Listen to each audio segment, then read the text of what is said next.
Subtle skills, big results. Welcome to the Ninja Selling Podcast. Welcome back, everybody, to the Ninja Selling Podcast. He's Garrett, I'm Matt, and as always, we are excited to be with you. We got a really good topic that is timely for this time of year. Before we dive into it, though, if you're new to the podcast, welcome. We're so excited that you found us. And if you want to learn more about ninja selling, head over to ninjaselling.com, where you can find information about installations or 4-day training, about coaching, and business planning. This time of year, we are full on into business planning right now, and there's several options for you. If you are a coaching client or interested in coaching, we do a in-depth workshop with all of our coaching clients through the month of November. There's also a Mastery Business Strategies 3-month, 6-session series for you that you can attend if you've been through an installation. And there's also Larry Kendall's Roadmap Workshop, which is a 3-hour live webinar available to anyone. All of that stuff can be found at ninjaselling.com. So Garrett, good morning to you. How are you today, man? I'm awesome, man. I'm excited to be back with you as always. Enjoy my morning spent here and excited for our topic today. I think that, as we're going through business planning and as we're deciding who we want to be in this next year coming up, and I think that's really the right approach to look at, is who we want to be as we make this plan, as we figure out all the marketing we want to put out, all the social media, the postcards, the activities that we're going to do.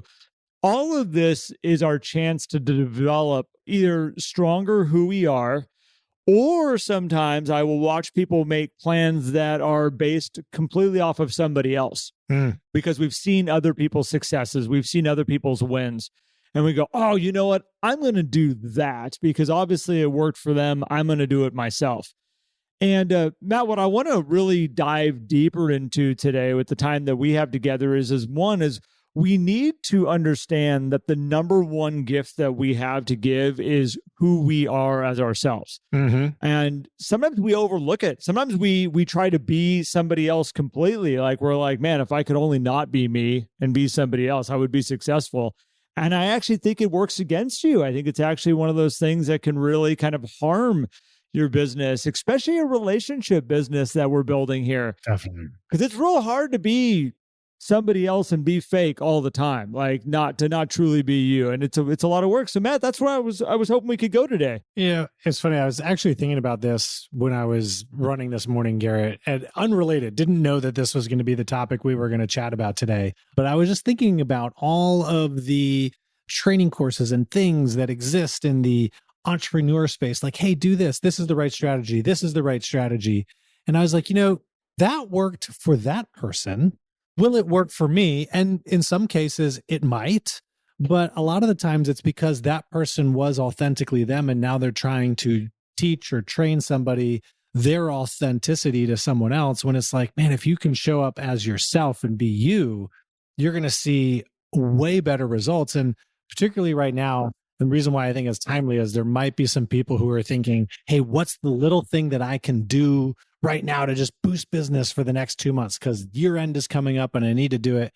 And it's like, well, step one is show up as you. And I always relate that to the 5 laws of stratospheric success from the Go-Giver. Law 3 is the law of authenticity, which says the greatest gift you have to offer someone else is yourself. Yeah. I mean, that's where it begins and ends, kind of. Now, don't get me wrong. I think there's lots to learn. I think as you are growing and you are creating this plan and looking at this future that you want to make, I don't think you need to reinvent the wheel in any way, shape, or form. One of my sayings that I learned from Larry that I have used many, many times, which is success leaves clues.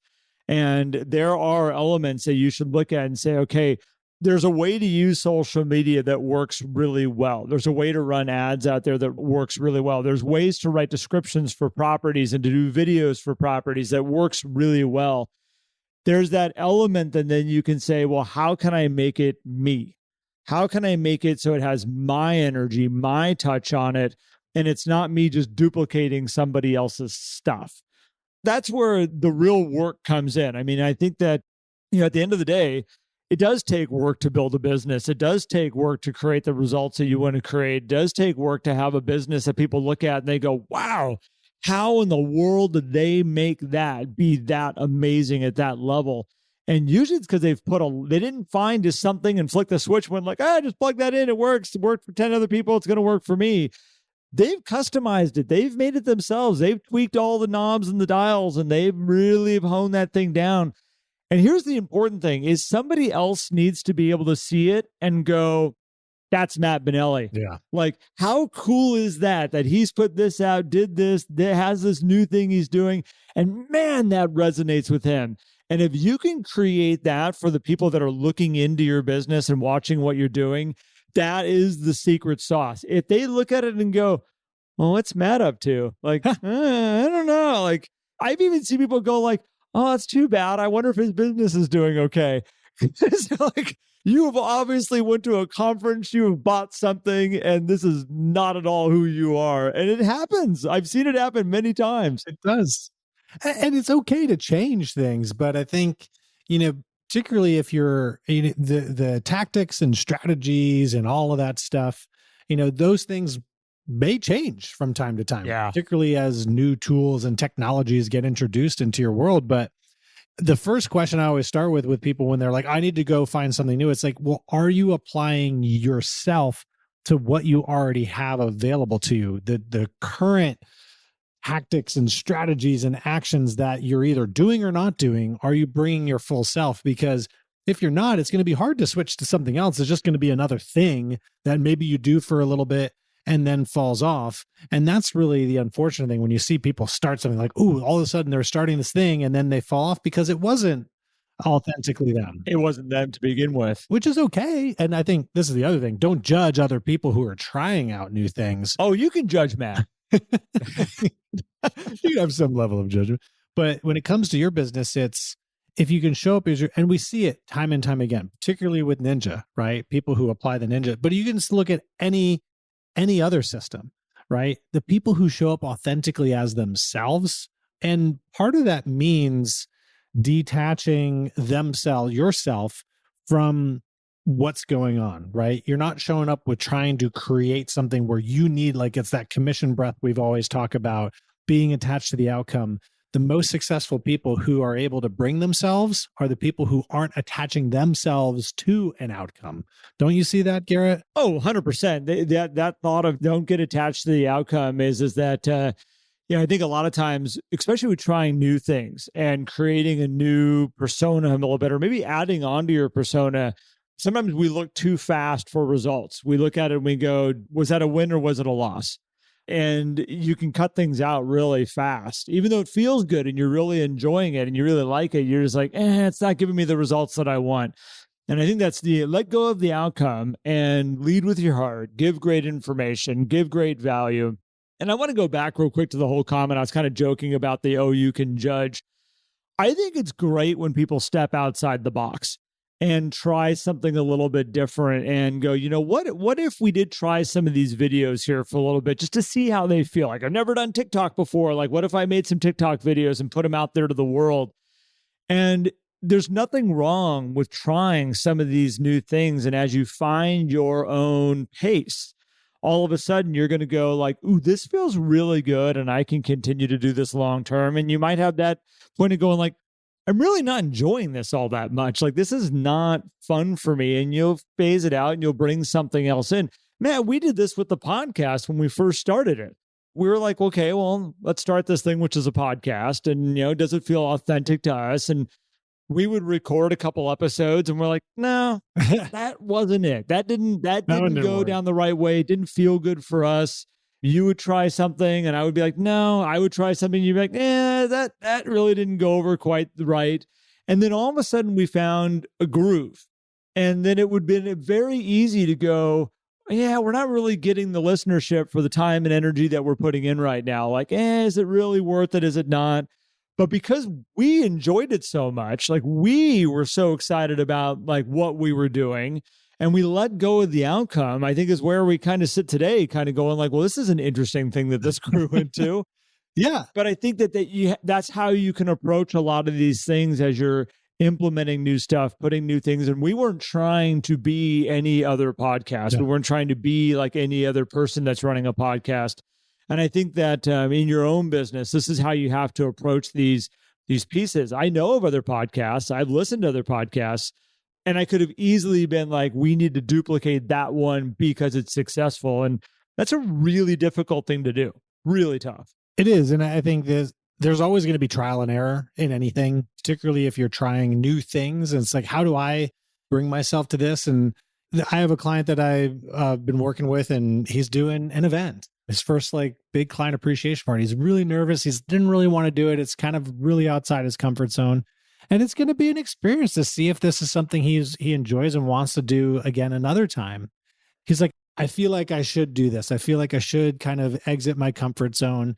And we're not sure what the result will be for him. I mean, I think the way we've set it up, it's going to be positive experience for all of the clients, but it may or may not be something that he does again, depending on how he feels he's able to show up for it. And I think it's totally okay to put yourself out there and try new things, but look for the way to bring yourself to it. And you had actually written this down about this topic is, this is the one thing that you can do better than anyone else is be yourself, right? No one else can be you. Yep. We can all do the same tasks. We can all have a podcast, right, Garrett? We can all do those things, but everyone is going to be different. And that's the beauty, particularly in a relationship-based business. Oh, and that's, I think, is the key factor you have to pay attention to is as we build a relationship business, which, by the way, most businesses are relationship businesses. I joke and throw other businesses around. All businesses are, right? I mean, they all are. I mean, ultimately, at the end of the day, I mean, yes, there's great marketing things. I mean,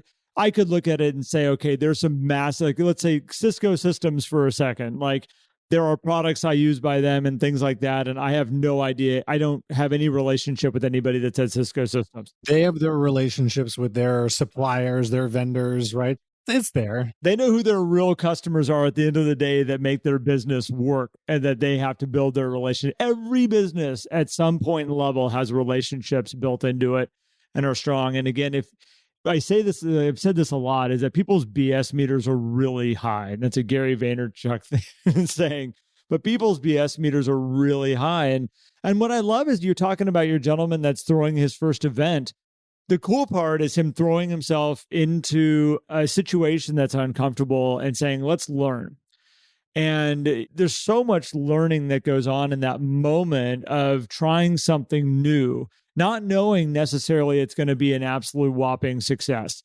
And he's going to walk away from it. And out of everything he's learned, he's going to be like, you know what? That was the most rewarding event that I could have ever imagined. It was so great to have all these people together. So many people had such a great time.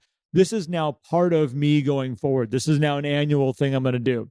I did one of those events when I was selling real estate, and I walked away going, I will never do one of those again. I don't like it. I didn't get a chance to talk to my people. And then what I did is I honed it down to, we have lots of small parties all the time. Lots of small events work really well for who I am as a person, because I get the chance to really celebrate with people. I get a chance to really be one-on-one with them and have great conversations. And I also, for me, it was fun because I got to separate out my different people. We have our tequila drinkers. So we would have a tequila, we invited all the tequila people, which was way rowdier than the wine people. And we got a chance to then have that element of us come out where we got to be a little bit more, fancy for a little bit. You mean you don't do fancy tequila nights? I mean, you could get fancy with tequila if you like. They get rowdy. They get rowdy. Tequila brings a whole different element out of people. It's a different thing now. The spirits world has evolved in a lot of different craft stuff. Whereas maybe when you're doing this, it was like, all right, it was tequila. Now it's the agave spirits, right? Yeah, no, it was shots of Jose. No, ice luges But I think finding your element and finding your groove, and this whole concept that Matt and I started this episode with, which was the number one gift you have to give is yourself. Yeah. And think about this as you're building this incredible plan out for this next year. Make sure that your personal element is a part of this thing. And know that when you're pushing new ideas, new things, be aware of it as you go through it. Don't take it as a win or a loss. Take it as I really wanted to do something like this. And in the future, everything that I learn off this event, how can I make it so it's more genuine to me as we move forward and continue to evolve? It's not a yes or a no. It's a, okay, next time, let's try it a little bit this way. I think if we lowered the number of people, it'll make it more authentic to me. I think if we have more piñatas, it'll make it more authentic to me. Like, who knows what it is? But this is your overtime of building. You will find yourself with this awesome, authentic business that you've grown down the road where everybody around is going to go, yep, that's Matt Benelli all day long. And how in the world did he come up with this stuff? Well, it's 10 years of evolving and trying and learning. But I think, as you're looking at that stuff, Garrett, business planning and all those things, you can ask yourself, am I able to bring myself to this situation, right? Do I feel like I'll be able to show up as me, or do I feel like I'm performing? And you have all different gurus saying different things about the whole fake it till you make it, which is a phrase that, and we did a podcast on this, I believe, years ago. Is I don't like that phrase because you're basically affirming to yourself that that's not you. And so, look for the, how do I just be myself and make it? And I'm going to be trying, and I may not know what I'm doing sometimes, but I'm going to be me. And that's what's going to make it. I don't have to fake it and be somebody else. So here's the interesting thing about, and we could go down a whole rabbit hole here, Matt, but that idea and that concept of fake it till you make it, what it also brings into is an element of, or you said of acting, or like we are putting on a show to run this business and to do this thing. And I always love it when I'm working with somebody and you can tell that the person they're showing up as, they would do that whether they had this job of real estate or not. It's not a show. It's not a performance. It's not work. It's just they've created this environment that totally resonates with who they are. And it's like, would you still do this party if you never sold real estate anymore? Let's say you were retired. Would you still put on this event? Well, yeah, because this is just what we do. This is our world. This is our people. It's our stuff. I have a friend that has a New Year's party, a New Year's Day party, where everybody shows up at the house and they have to swim the length of the pool to have the treats on the other side of the pool, the mimosas and the Bloody Marys. And it's a whole event. It's a crazy fun event. And I have pictures of them jumping off the gazebos, like into the pool. Like they go crazy and have fun. It's not work. That has nothing to do with work. Now, does she invite her work people and all of her clients? But authentically, this has turned into who she is and what she's about. And I look at those types of things and go, those are going to continue on long term. She can do that with ease every single year. The evening boat excursions, they have a tiki club where they have all these boats with tiki lights all over them. And in the evenings, they all go out. I think once a week, they get a whole bunch of friends and all these boats, and they all go do a cruise on the lake. That's not work. That's fun. And that's an event that allows her to get her people together and have a good time and build relationships.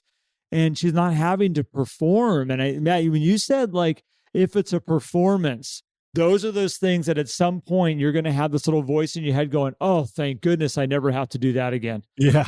It's like, whoo, I'm retired. I'm done. I don't have to show up in that way anymore. And I look at even like the way people dress and things, and because people will maybe start to change the way they dress if they want to perform a certain or be a certain way in their business. And I think it's okay to change too. Change maybe, and people look at that as, oh, I'm putting on this suit.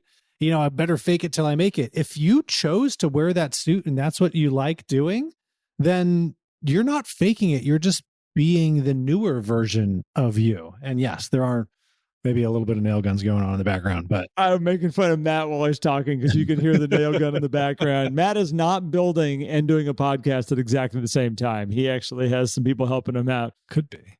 But I just think, a lot of times we tell ourselves some lies about ourselves because we choose that we want to change. And then we're like, oh, this is me faking it. And no, it's not. You're still being authentically you if that's your choice and you're fully embracing it, which I think is awesome. And there's no reason why that should also be, shamed. I mean, if you're bringing yourself to it, if you're bringing yourself to the new suit, as an example, it's still you. Yeah. And that's exactly, now, if that's not you, and you're like, I don't want to be wearing this suit, then don't wear this suit, right? I mean, I don't know why I'm stuck on a suit. It's funny, Matt. When I first got into real estate, I had come from an industry that I wore a suit every single day. I had an amazing collection of suits from working up in Seattle. Same here. And when I started selling real estate in Grants Pass, the amount of realtors that I worked with day to day that were like, don't wear suits. And I'm like, that's what I do. I show up for work. I wear suits. Like, I'm coming to work, put a suit on, put a tie on. Like, I love it. Like, I feel good. My energy is different. Like, there's something about it. I love clicking my heels together with my shoes. Like, there's something about it. And it was interesting, like, how many people kept telling me, realtors in my office, don't wear a suit. Nobody wears suits in real estate in Grants Pass. You don't have to do that. Don't do it. And it was interesting how I started to, I never stopped, by the way. The whole time I sold real estate in Grants Pass, I wore a suit. I never dressed down, didn't do it. Didn't like it when I would do it. Put khakis on once to be like, okay, I'm going to try this out. No, it didn't work. I had to go back, put a suit on. Can't picture you. And even now, you're not a khakis guy. No way. There's a little bit that I had some backup pairs of khakis for emergencies for the most You're like part. one end to the other there. I feel like there's no like Garrett business cash kind of thing. I don't know. I have a whole collection of Dickies, and I have a whole like of Dickies like work clothes, like pants and shirt and jackets and industrial kind of clothing, and I have suits. Yeah, you're right. But that's authentic to me. As like there are people that see me in certain ways, and I show up in that world like in a suit, and they're like, "No, you don't wear a suit. Like, that's not who you are." And I'm like, well, it is. It's actually, as you just said, it's the middle ground that's weird. You want to see me feel uncomfortable? Put me in a polo. And I'm wearing a polo right now. It looks great on you. I don't judge polos. Just don't wear polos. No, and definitely, yeah, that would be strange to see you in that. So, Matt, I think to kind of wrap this up, like, again, I think this is be you. Be authentically you. But grow, as we're looking at all this time right now, don't be afraid to grow. Don't be afraid to look at something and say, that's not me, but is there a way that I could make it me? Is there a way I could bring my energy into this thing that everybody's doing? And if you can't find it, don't force it. Go down a different path. And I think it's totally okay. It is totally okay. And remember that that's going to be your biggest differentiator to separate you from other people is you being you. You try to be somebody else, guess what? You're never going to do it as good as them. So it's like, oh, I'm going to try to be like Garrett in Grants Pass and that's going to help me get out. No, Garrett's going to get that business because he's Garrett. I'm not Garrett. You can't compete with me. Right? But if I'm me, then Garrett can't compete with me. Right? So I don't want to try to compete with Matt Benelli. I got to wear polos. And khakis. All right. Well, I appreciate you, Garrett. Thanks, man. Well, Matt, I think we can wrap this one up. Nice little shorter episode. I hope everybody appreciates it today. Just a nice little quick thought for you as you're doing your business planning. Matt, appreciate you as always. Spending time with you is one of my favorite parts of my week. To all of you that want to learn more about ninja selling, who's listening to this, and you want to take maybe an installation and take the full 4-day class, go to ninjaselling.com. All the information is on there underneath events or classes. I might be guiding you wrong. Is there somewhere? It's one of the two. You will find installations in there. If you want to learn more about coaching, there's a tab there for coaching. You can learn about mastery in there. You can learn about one-on-one coaching. We have an incredible group of coaches. And if you're going through your business plan this year and you're looking at the year you just had and you're saying, man, I wish I would have been able to push it a little bit more this year. I wish I would have showed up a little bit differently. Man, I wish I could have eliminated a lot of the distractions I had. It might be worth it to come and talk to one of our coaches and just to have an hour with them. It's complimentary up front, and you get to learn about how coaching works, what this might be. And we're here to support you and love to be able to help you out with that. So, see you down the road. Have an amazing day. Love it. Thanks, everyone. Appreciate you tuning in. I'll see you later. If you enjoyed today's episode and would like more, visit us at theninjasellingpodcast.com. There you will also find links for more information about ninja selling and coaching. Have an incredible day.